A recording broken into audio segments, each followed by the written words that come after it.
Et salut tout le monde! Bon, la nouvelle est tombée. La E3 2023 est finalement annulée. Bon, on s'y attendait quand même pas mal à ce que ça allait arriver. Les trois constructeurs, les trois grands constructeurs, ou les constructeurs majeurs plutôt, avaient décidé de ne pas y aller. Quand on parle de constructeurs majeurs, Microsoft, Xbox, PlayStation et Nintendo avait décidé de ne pas se présenter à la E3 de cette année. Fait que l'Entertainment Software Association a finalement décidé d'annuler la E3. C'est sur IGN qu'on peut voir présentement un des articles de ce côté-là. Fait que on s'y attendait. La E3, ça ne pouvait plus fonctionner comme ça fonctionnait. Malgré qu'ils ont essayé de revamper la formule et ça n'a pas vraiment marché. Fait que l'édition 2023 n'a pas généré suffisamment d'intérêt pour assurer le bon déroulement d'une conférence capable de démontrer la taille, la force et l'impact dans notre domaine d'activité. Fait que l'ESA ou le ESA n'aurait pas précisé si l'événement ferait son retour dans les années à venir. L'association a également partagé un communiqué de presse signé Kyle Marsden-Kish, en tout cas, vice-président du département gaming de Reed Pop, la société organisatrice de l'événement. Ouais, c'est ça, ils s'étaient associés les deux ensemble. Puis ils disent, notre décision s'est avérée être difficile en prenant compte de l'effort fourni par nous et nos partenaires pour permettre à l'événement de bien se dérouler, mais nous avons dû faire un choix nécessaire pour l'industrie et pour l'E3. Nous comprenons que certaines compagnies n'auraient pas pu mettre de démos jouables à la disposition du public et que des problèmes de ressources auraient transformé l'E3 en un obstacle insurmontable. Pour les compagnies qui avaient confirmé leur venue, nous sommes désolés de ne pas pouvoir vous offrir la visibilité que vous méritiez et que vous vous attendez à recevoir en participant à l'événement organisé par Reed Pop. Bon, ça dit tout de nous. C'est parce que il n'y a pas juste les constructeurs, les trois majeurs qui sont pas là. Ubisoft a décidé d'annuler. Sega a décidé d'annuler aussi sa présence. Digital Devolver a aussi décidé d'annuler sa présence. Fait que l'événement était censé avoir place du 13 au 16 juin prochain au Palais des Congrès de Los Angeles. de Los Angeles, plutôt, petite erreur de frappe. Il aurait été le premier E3 en présentiel depuis 2019. Oui, le dernier E3 a été en 2019, ça a été annulé en 2020 à cause de la pandémie. Et une version digitale a eu lieu en 2021. En 2021, le E3 c'était quand même assez bien adapté. En 2022, l'année passée, le E3 a été annulé à nouveau avec pour but de proposer un événement revigoré en 2023. Bon, il n'y aura pas vraiment d'événement revigoré. Malgré l'annonce de l'événement en juin dernier, les absents des leaders de l'industrie, évidemment, les constructeurs majeurs, comme j'ai dit, les leaders de l'industrie du gaming ont été annoncés à tour de rôle. Xbox, Nintendo, PlayStation ont été les premiers à abandonner la E3 ça a ensuite été au tour d'Ubisoft, évidemment, de renoncer à la convention. Et plus tôt cette semaine, plus tôt dans la semaine, nous vous révélions que Sega et Devolver Digital ne souhaitaient pas participer à l'événement non plus. C'est dommage. On va dire que dans le cas d'Ubisoft, ils ont rien à présenter. Ubisoft en arrache aussi. Ubisoft essaye, d'après moi, depuis quelques temps, d'essayer de se faire racheter par des investisseurs parce qu'ils sont pas capables de livrer la marchandise. Comme Skull and Bones, qui a été annoncé en 2017, toujours pas sorti aujourd'hui, genre. Euh, Même chose pour la suite de Beyond Good et Niveau 2. Il a été annoncé en 2017 ou 2018. Toujours pas sorti non plus. Il était supposé de faire un remaster de Prince of Persia Sand of Time, un des meilleurs Prince of Persia ever. Il a été annulé. Chez Ubisoft, qui n'aurait pas été là, ça n'aurait rien changé. Ils sont vraiment dans la musique. L'autre problème, c'est que le malheur des uns va faire le bonheur des autres. Autrement dit, le Summer Game Fest, lui, il se frotte les mains présentement parce que l'année passée, il a tout récolté. Les conférences de la E3, genre, il est allé chercher tout ce monde-là. Fait que le Summer Game Fest va avoir lieu cette année, le 8 juin. L'avantage du Summer Game Fest, c'est que lui, il s'est adapté à la nouvelle réalité, ou plutôt à la réalité, nouvelle réalité.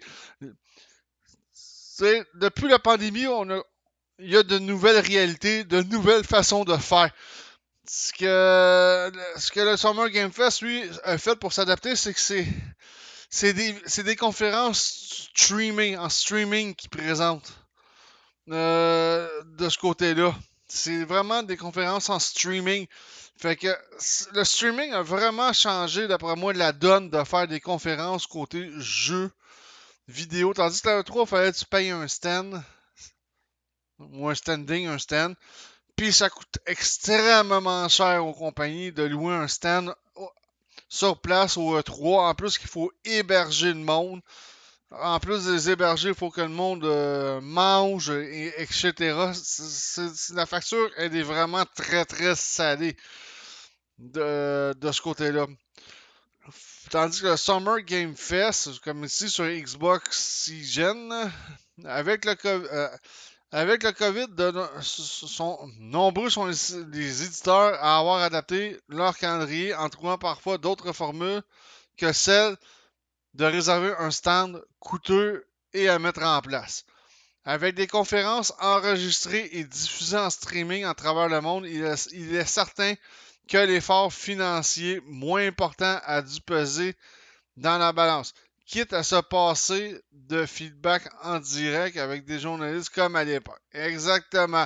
Le Summer Game Fest, il s'est adapté et les éditeurs se sont adaptés avec la nouvelle réalité que le COVID a apporté.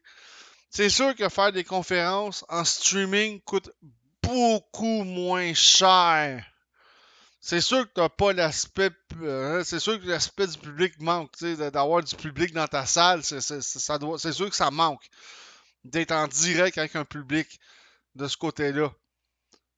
Ou avoir un public en version présentielle. C'est sûr que ça va manquer. Mais encore là, le Summer Game Fest a très bien su comment tirer son épingle du jeu de ce côté-là. Est-ce que la 3 va revenir? Moi, j'ai des doutes que la 3 revienne un jour. Moi, d'après moi, cette place, je pense que la 3, selon moi, elle est morte et enterrée. Parce que l'Entertainment Software Association n'a pas su revamper l'événement assez vite. Il aurait fallu que l'événement soit revampé en 2019, selon moi, quand il y a eu la dernière E3 en version présentielle. Il aurait fallu que ça soit revampé. Puis que ça soit ouvert plus au public de monsieur et madame tout le monde. Parce que, tu sais, ce que la 3 a sûrement oublié, c'est que c'est le public, ce sont les joueurs qui font marcher l'industrie du jeu vidéo. Si ton jeu se vend pas, mais tu fais pas d'argent. Si tu le présentes pas, tu fais pas d'argent. Tu sais, la E3 était un espèce de club fermé seulement pour des journalistes, des représentants de magasins de jeux vidéo comme GameStop. Parce que je sais que GameStop, il y a des représentants qui allaient à la E3. Même des représentants de magasins au Canada, ils allaient à la E3. Puis c'était réservé juste à une parcelle de monde qui pouvait participer en direct aux conférences des constructeurs ou plutôt des éditeurs de jeux vidéo. C'était juste une minorité de personnes qui pouvaient aller aux conférences. C'est un peu ridicule parce que selon moi, ce sont les passionnés, ce sont les gamers qui font rouler cette industrie, cette belle industrie présentement. C'est personne d'autre.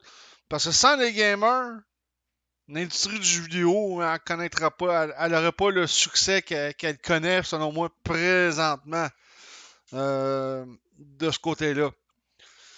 Fait que la E3, d'une certaine façon, c'est un peu coulé d'elle-même, malgré qu'en 2021, quand ils ont fait les conférences en streaming, je trouvais que ça, c'était peut-être l'année que la E3 aurait peut-être dû euh, conserver de ce côté-là. Moi, je pensais qu'elle allait poursuivre de ce côté-là. On va dire que plus de stand coûteux, plus rien. Tous les leaders du jeu vidéo vont faire leurs conférences en streaming pour pendant l'événement de la E3. Moi, je pensais que c'était ça qui allait être l'avenir et évidemment, la E3 a voulu revenir pas tout à fait dans l'ancienne manière. Il voulait revenir avec un festival de façon physique, ouvert un peu plus au monde, mais d'après moi, c'est trop peu, trop tard de ce côté-là, malheureusement. C'est trop peu, trop tard. Fait que c'est de valeur parce que c'est un événement qui a commencé en 1995. Moi, j'ai suivi la E3 à chaque année depuis 1995 de ce côté-là. Et vous demandez, à cette époque-là, on n'avait pas d'ordinateur. Mais j'avais des amis qui avaient la télé câblée et qu'ils avaient le poste qui diffusait les conférences de la E3 là, de ce côté-là. Et c'était tout le temps, comment dire, un moment magique à ce moment-là. La E3 pour moi a toujours été un moment magique. C'était l'événement que j'attendais le plus durant l'année. C'était ça, voir les nouveautés, euh, des, des, des, des, des éditeurs, des éditeurs leaders, si on pourrait dire ça comme ça. Euh, de voir ce que ces leaders-là avaient à nous annoncer pour l'avenir, pour l'année en cours et l'année suivante de ce côté-là. C'était très, très, très, très excitant. J'ai même encore, je pense que j'ai encore deux cassettes VHS avec, je pense, deux E3 d'enregistrer en VHS. Je les ai conservés, ces cassettes-là, juste parce que c'est un souvenir mémorable pour moi euh, de ce côté-là. Mais je trouve ça très plate que la 3 pour moi, soit déjà morte et enterrée. Je suis pas sûr qu'ils vont être capables de revenir, de revenir, mais avec une nouvelle formule. Ça va prendre une formule miracle pour remettre la E3 sur pied. Puis en plus que la E3, ça aurait eu lieu cette année, c'était du 13 au 16 juin, tandis que le Summer Game Fest débute à partir du 8 juin. Fait qu'il y aurait eu comme une espèce de clash entre les deux aussi de ce côté-là. Mais c'est ça.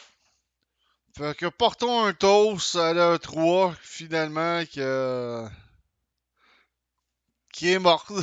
Malheureusement, comme la vidéo précédente que j'ai faite, c'était la fermeture du eShop de la 3DS et du eShop de la Wii U. C'est là, encore là, encore avec la mort de la 3, c'est une autre page qui. C'est un autre chapitre qui se ferme, malheureusement. Pour le moment, on sait jamais, ça va peut-être revenir. Ça reviendra peut-être pas. Fait que là-dessus, je vous dis ciao tout le monde. À la prochaine.